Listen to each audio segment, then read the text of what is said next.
Previously on the Jason strain. Nah, I'm just kidding. Friday the 13th, the Jason strain. Chapter 12. The USS Norfolk was a Seawolf-class attack submarine, which had supposedly been totaled during a training mission, but was actually stripped of weapons and secretly sold to Dart for an ungodly sum. Simon and Banner were standing on board watching behind thick glass while the docks took over. It hadn't been easy for the two of them, lugging all the equipment through the rough water along with the unconscious Jason. They teased Tate and treated him like a freshman, but they did miss his confident and quiet strength. The surf had been fierce, the current swift and ruthless. Many curious small and not-so-small fish had swarmed around them, darting in to take bites from the huge rotting hunk of bait webbed into the stretcher between them as they swam. Banner couldn't help but imagine the rich, chummy stink of Jason's rotting flesh drifting through the black water, attracting the attention of the skulking hammerheads known to cruise the region.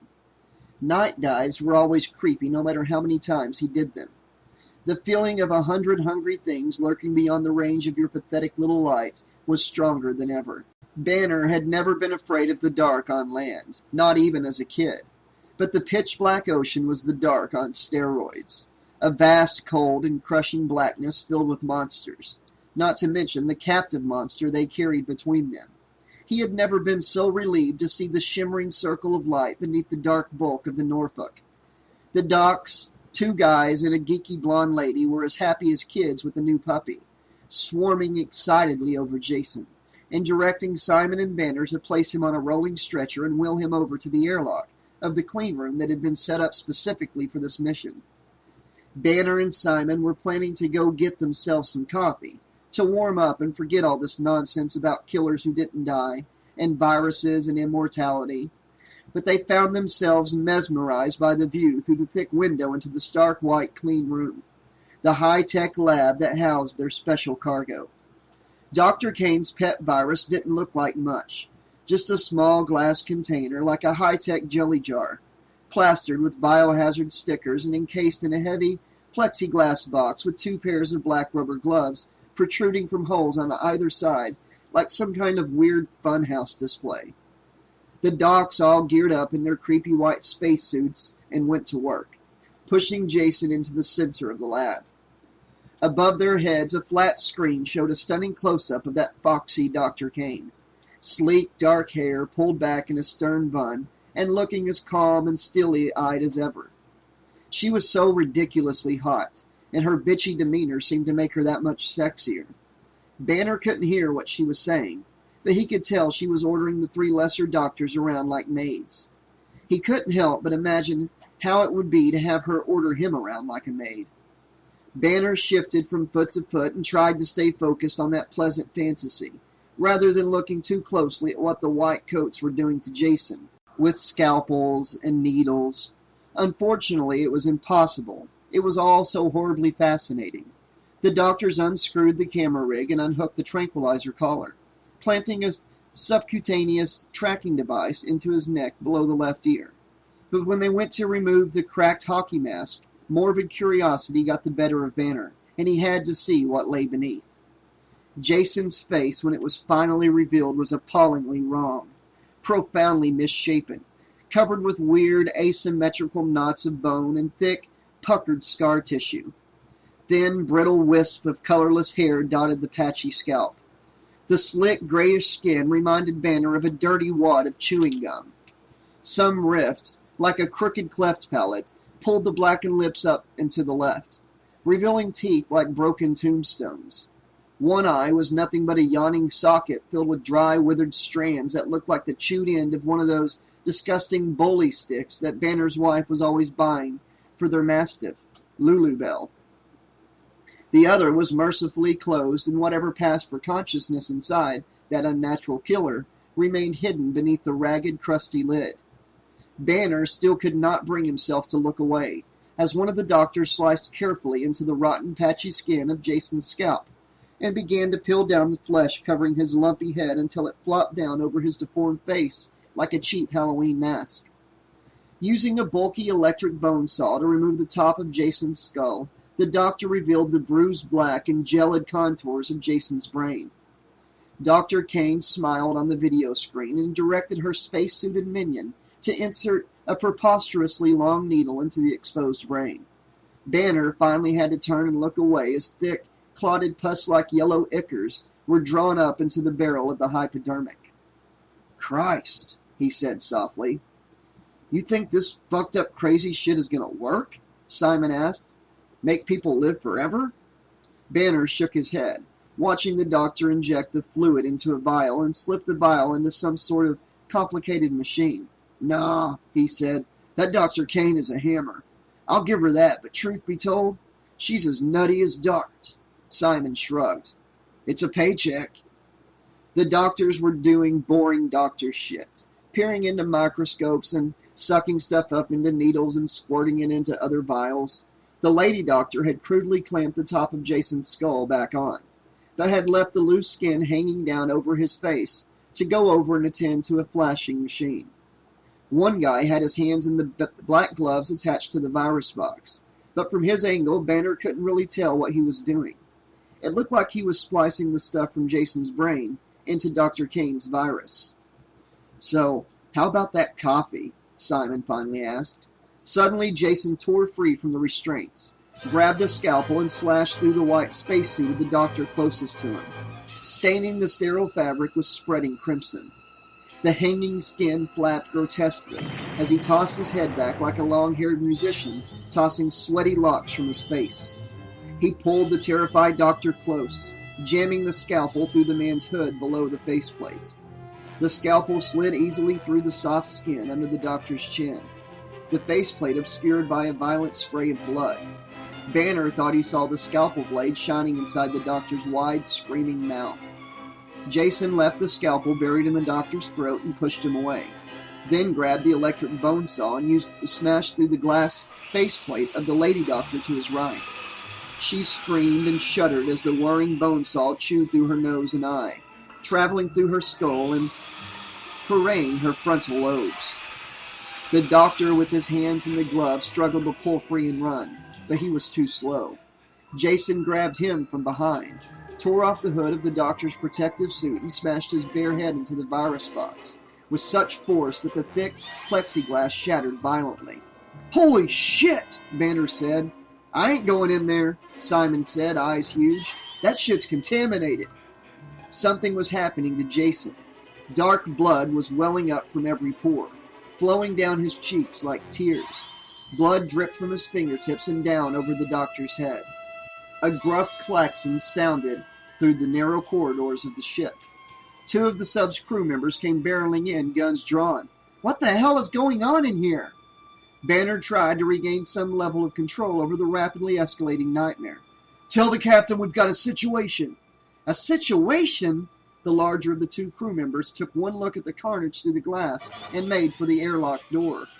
"No!" Simon and Banner both shouted simultaneously. "That crazy fucker is killing them," the younger man said, looking close to freaking the fuck out. "He's killing them!" Banner grabbed the younger man's arm. "Look!" Banner said, struggling to remain calm. "This is a biohazard situation. Do you understand?" The young man paled, eyes huge. "Oh my God," the larger man said. "We need to get the fuck out of here now," Simon said. "But what about them?" Banner turned to the window in time to see Jason swing the female doctor's corpse by her heels, smashing her pulpy head full force into the window. The four men jumped back, startled, as blood and brains splattered across the glass. Jason swung the woman's loose ragdoll body again, and silvery spiderwebs cracked and began to appear in the glass. "Look," Simon said, "that guy isn't dead." They watched with horror as the doctor whose head had smashed into the box housing the virus began to struggle slowly to his feet, like a woozy drunk. His face was masked in blood, eyes studded with shattered glass, bulging crazily from their sockets. Before they could register what was happening, he had let out a furious screech and flung himself across the room. He hit the glass with full force and blew it outward, raining bloody shards all around them. Wickedly strong hands grabbed at Banner, trying to yank him through the broken window. He heard a deafening gunshot inches from his face, and then a needle-sharp spray of ice-cold brine drenched them all like a fire sprinkler. A hideous thought gripped Banner with a fear so profound that the bloody madness around him was forgotten. They were on a fucking submarine. More and more water was pouring in as the panicked crew fired their guns, tearing bigger holes in the metal walls. Screaming claustrophobic terror immobilized Banner as he pressed himself into a corner, behind a thick pipe that shuddered and vibrated hard enough to rattle his teeth. The other doctor was up now and seemingly enraged, bent on getting at the crew members at all costs. His mortal wounds had no visible effect on him, and the bullets were doing far more damage to the ship than to the two suddenly psychotic and seemingly invulnerable doctors. The lady doctor, on the other hand, lay still and unmoving, her liquefied brain seeping onto the white tile floor. The doctor with the scalpel in his throat had pounced on Simon, and seemed to be biting him through the broken faceplate, tearing bleeding chunks from his face and neck. His agonized screams made Banner want to cover his ears, like when he was a kid and his parents used to fight late at night. He wanted nothing more than to sink into a tight ball, cover his head, and insist that this was not happening. This couldn't be happening. Blood-slick hands were grabbing at him, wrenching at his clothing and pulling his limbs in several directions, as the icy water rose higher and higher around them. Banner's last thought before Jason's bone saw ground his solar plexus to dust and shredded his panicked heart was that at least he wouldn't drown. Jason stood still at the center of the chaos inside the torn and failing submarine. The frigid salt water closed over his head, but he did not panic and flail like those around him. They thought and fought like drowning rats, crawling on top of each other in their desperation and screaming like howler monkeys. As a sharp underwater rock formation peeled back the skin of the sub like a cheap tin can, Jason made his slow and careful way toward the gaping hole in the hull. Many objects floated past him as he moved. Shattered equipment, a brace of dead white mice, a plastic tray, a hypodermic needle, a severed arm. Only one floating object actually caught his attention. A familiar object bumping gently against the buckled ceiling and trailing its stained leather straps. The hockey mask. Jason reached out through the murky water and grabbed one of the straps. He carefully smoothed back the flap of loose, floating skin over his exposed skull and buckled the mask down tight.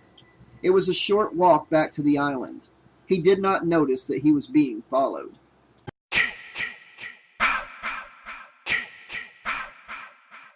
Chapter 13. Caleb stared at the screen showing the Jason cam. He was terrified to look away from it for a single second, in case the footage might be lost again, as if he could keep it up and running by concentrating so hard that his eyes began to bleed. They were almost to the end of the live portion of the show. Just one more hour. One more hour. He was not even remotely religious and never had been, but he found himself offering up his desperate prayer to the god of ratings. Please, one more hour. There was a lull in the action. The Mexican drug runner Beto Nunez had caught and killed some kind of snake and was drinking its blood. Not that exciting, but still not bad. Denisha Scott, on the other hand, was doing something that proved to be so amazing and gruesome that Caleb could not believe what he was seeing. Alan had zoomed in on her gaping leg wound as she captured leafcutter ant soldiers by tricking them into clamping their huge mandibles down on a stick. She grabbed the ants behind their thick little pit bull heads to make them let go of the stick and then, to Caleb's horror and amazement, allowed them to bite down on the edges of the wound and snap their heads off, leaving a row of shiny black heads like sutures, holding the wound closed. "Henrow," Alan said suddenly. Caleb was surprised that he had cut away from the ant thing, but he trusted Alan's vision, and when he looked at A.K. Henrow's POV, he saw a brown hand holding a screwdriver. "Okay," Caleb said. "Somebody finally found something useful." 11, Alan said. Camera 11 showed a shot of the handsome Henrow crouched low, listening, screwdriver clenched in his fist. In a flash, he was shimmying up a tree trunk and out of camera range. "Back to Henrow," Alan called. Caleb looked at the map, wondering who Henrow had heard coming his way. The closest blip belonged to Jason. Caleb frowned, puzzled. "You've got to be kidding me," Caleb said. Is he crazy or just plain stupid? He's going after Jason with the screwdriver? Looks that way, Alan said, as Jason slowly came into view on Henrau's POV. Jason was walking slowly, oblivious to the hidden ambush from above. Seconds later, Henrau swung down from his sturdy branch and drove the screwdriver into Jason's throat, in a blinding blur again and again. Blood fountained upward as Jason swung his arm wide and managed to knock Henrau from his perch in the tree, sending him sprawling across the ground. What happened next made losing the camera seem like a walk in the park. Instead of pouncing on the foolhardy Henrau, Jason staggered, raised a hand to his gushing throat, and then collapsed. Get up, you fuck! Caleb screamed, leaping to his feet and clenching his fist. Go to commercial, Alan called. Get up, Caleb repeated.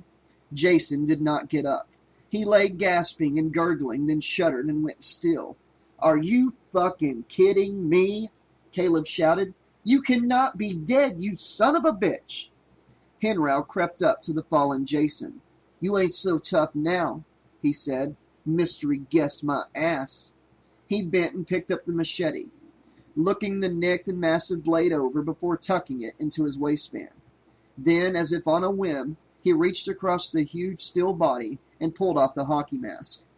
Beneath was the utterly normal, roughly unshaven but otherwise unremarkable face of a dead man, not Jason.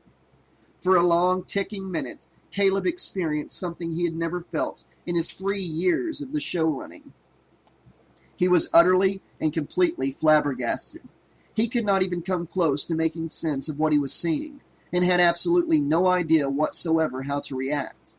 It was as if his problem-solving skills had been suddenly short-circuited, leaving him with his mouth hanging open like a rubbernecker gawking at a fatal accident on the freeway. Boss, Alan said softly, how do you want to handle this? Caleb turned to Alan like he had grown a second head and started quoting Shakespeare. Go back to Mayhem and Coil after the break, Caleb heard himself say. Anywhere there's action, we need to think in terms of distraction.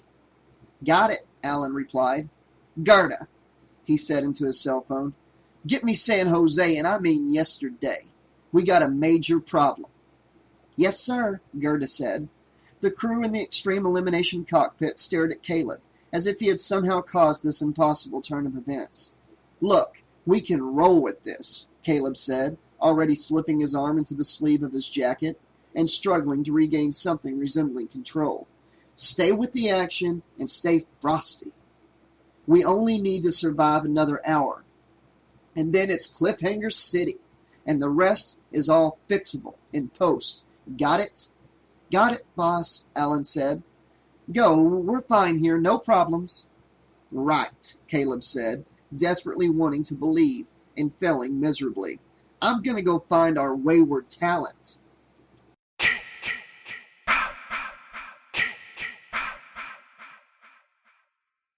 Chapter 14. Tell me your name, Butch said, watching the green-eyed girl scoop water from a thin trickle at the jungle's edge, drinking delicately from her big cupped hands. Alex, she said, looking way down the beach and running her wet hands over her face and through her hair, pulling out the ridiculous schoolgirl braids with her fingers. I'm Butch, he replied. Butch Mahan. The Butcher, she nodded. I know. I saw you beat Aurelio Lupi last year. Just Butch, okay? Okay, she said. Butch. More awkward silence. Crashing waves, wind. The moon was huge and low, shrouded by rags of thin, silvery cloud. Butch found himself thinking of how long it had been since he had been free, breathing fresh ocean air. It seemed so strange to be outside at night, or to be outside this long at all. Alex turned back to look at him through her damp hair. Butch wanted to brush the hair back from her face, but he couldn't make his numb fingers move, and she probably would have hit him again anyways. So, what's a nice girl like you doing in a place like this? He finally said. She snorted, a sort of swallowed half-laugh. Same as you, surviving. She turned her broad, sculpted back on him, and started heading down the beach again, edgy and anxious, green eyes wide and watchful. She was beautiful. I guess that's my version of cliche jailhouse chit-chat, he said. You know, the old, what are you in for routine? She had been walking fast, forcing him to trot to keep up with her. But when he said that, she paused and crossed her arms over her breasts. I killed my boyfriend, she said, looking out over the water. Beat the son of a bitch to death with my bare hands. She turned back to him. Still want to fuck me? His eyes went wide. Jesus, he said softly. Look, she said, gesturing with her head. We're almost there. The rock formation was a good idea. It was almost like a tiny fortress. 3 sheer sides, cupping a handful of smooth sand and only one way in. The tide was rising rapidly, and soon the path leading in to the cove would be underwater. They could hole up there until the sun came up. And then, best not to think too far into the future. Best to stay alive. Keep her alive. That was all he could do. There has to be some way off this damn island, Alex said, sitting down on a smooth, worn rock. You mean other than by killing me, I assume? Butch replied. Alex frowned. The water lapped gently at the rock, and the moon threw a long, melted silver streak across the waves. It was preposterously beautiful and serene, like a romantic postcard. Isla Negra is for lovers. Too strange. She was pushing the sand with her booted toe when she uncovered a scrap of plastic. What is that? Butch asked as she bent and started digging with her hands.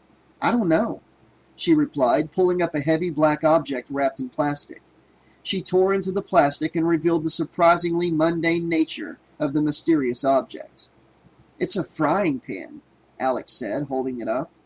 Butch could not help but notice the way the muscles in her arm flexed as she hefted the big cast-iron skillet. He looked away. Great, he said. We'll fry up some soft-shell crabs for breakfast. Look, she said, us being together like this, it's a temporary thing. Once the sun comes up, I go my own way. I know, he said. But why are you so determined to get away from me, Alex? We can help each other. Fight together. Find a way off this island. No, she said. He frowned. What do you mean, no? No, we can't fight together? Or no, we can't find a way off this island? Both, she said. And why not? He asked. Why not let you help me? She asked. Why not? I'll tell you why not. Because I want you to. That's why not. She set the frying pan down on the rock beside her. You take the first watch. I'm going to get some rest. She curled up on a dry patch of sand, facing away from him. He turned away and looked out over the water. He had absolutely no idea what to make of what she had said. She wanted him to help her, but didn't want to? She was a puzzle, a tangle of contradictions. He did not know if he was really going to be able to walk away from her in the morning. He tried to find a way to put her out of his mind, but he couldn't stand the thought of anything bad happening to her. Before he could dwell too deeply on this and too many other complex issues, he felt an ice-cold, slimy hand reach up out of the water and clutch at his ankle, tugging down his sock. He made a guttural noise of surprise and staggered back, nearly slipping on the algae-coated rocks. What the? There was a man rising up out of the water in a torn, bloody hazmat suit, with a smashed faceplate, and wide, gory gashes showing ragged white flesh beneath. His impossibly wide eyes bugged out huge and round as if pushed from within by some intolerable pressure. Behind him rose another white-clad man, and another in a simple torn navy blue uniform, bearing no insignia. Blood leaked from their bulging eyes like tears. The one who had grabbed Butch's leg hissed furiously, its gaping maw flashing with some silver thing like hidden treasure. Alex, Butch called. We got company. Holy shit! Alex leapt to her feet and grabbed the frying pan. Who are you? Butch asked. What do you want? The man with the flashing silver object inside his mouth made another grab for Butch, but he kicked him back. There's something wrong with them, Alex said. Look at their faces. They're all fucked up. What the fuck were they doing under the water? Butch asked. How were they breathing? The man leapt at Butch. Butch grabbed his wrists, spread them wide apart, and, leaning back, struggled to keep the snapping teeth away from his face. With all his strength, he hurled the crazed man back into the water. At that point, the second white-clad man had reached the little cove and was scrabbling over the rocks towards Alex. "Oh, hell no," she said. She raised the heavy skillet like an axe and brought it down on the attacker's head. The left side of the man's face caved in, forehead shattered, and eye knocked loose from its socket, dangling loosely on the smashed cheekbone. The man staggered a little, disoriented for a moment, and then fixed on Alex again, and lunged for her thick legs. She dodged and slammed him in the head again with the frying pan, knocking him down. "I don't understand," Alex said. "They're like that fuck in the hockey mask." "Fuck," Butch replied, kicking the uniformed man back into the water. "We need to get the hell out of here." They started backing up, but were trapped by the wall of rock behind them. "Climb, Alex," Butch shouted. Alex reluctantly dropped the frying pan and began to climb. The rock was jagged and rough, tearing into their hands and knees as they scrambled up and away from the reaching hands. The drowned men started up after them, fearless in their desperate fury. "Shit," Butch said as the rock grew steeper and steeper. "I don't think we can make it." The stone wall above them was beginning to curve back toward them, hopelessly impassable, and the drowned men were clutching at their boots and hissing with wordless hatred. "We have to jump," Alex cried. "You're crazy," Butch said. She did not reply. Instead, she pushed off the rock and jumped over the heads of the drowned men, dropping back to the sand behind them. Butch quickly followed suit and landed hard beside her. They ran out into the water and around the edge of the cove, making for the beach.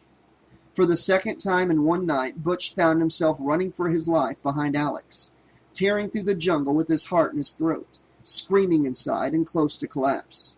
But he had to keep going. He had to make it. They had to make it. Eventually, they found themselves in a small, quiet, triangular clearing bordered by 3 massive trees. "I think we lost them," Butch said, eyes wide in the near-total darkness, listening with his whole body for the sound of pursuit. He did not have time to catch his breath before the last thing on earth that he expected to happen happened. Alex kissed him. This was no chaste peck on the cheek, either. She grabbed him and pressed him hard against the rough bark of a massive tree, kissing him like it was the end of the world. His lips were torn and sore, his jaw aching from the beating he had taken, and nose pulsing like a bad tooth. But his body responded instantly to her aggressive passion, bitch slapping his brain into the back seat as he pulled her tighter against him and cupped her solid muscular ass. She ground herself hungrily against him, and they pushed and pulled at their respective clothing in a mad frenzy to get at each other. He tore her flimsy t-shirt and pushed down the damp thong while she fought with the buttonfly of his cut-off shorts until they fell away in a crumpled heap around his ankles. He was totally overwhelmed with what had to be the single most fiercely erotic, utterly primitive sexual need he had ever felt. She was clawing at him, sinking her teeth into his shoulder, and everything else. The cameras, the game, the drowned men, and the white suits. Everything was swallowed up by the need to be inside her immediately. She wrapped her huge, brutal thighs so tightly around him that he could barely breathe as he lifted her off her feet and thrust deep inside her again and again until he felt the powerful tremors of his shuddering orgasm traveling through her tense body, muscles inside her gripping him tight, like a fist, and he could hold back no longer. She staggered back and away, struggling to reassemble her torn and disheveled clothing, knotting her t-shirt back together and blushing thickly. "That wasn't about anything," she said. He nodded. Right, he said, awkwardly tucking himself back into the uncomfortable shorts. She was lying. He knew she was because he could feel it too. This profound animal connection that refused to go away now that they were physically satiated. Butch had no more idea what to do about this undeniable connection than he did about the inexplicable appearance of what, for lack of a better word, appeared to be some sort of zombies. He didn't want to fight anymore. He didn't want to think anymore. He wanted to take this strange, feral girl in his arms and forget everything else. It was totally baffling to him how a woman he barely knew had slipped so effortlessly through his expert emotional submission defense. It was useless to keep fighting, but he could not bring himself to tap out and admit the truth. So instead, he started looking around for his shirt.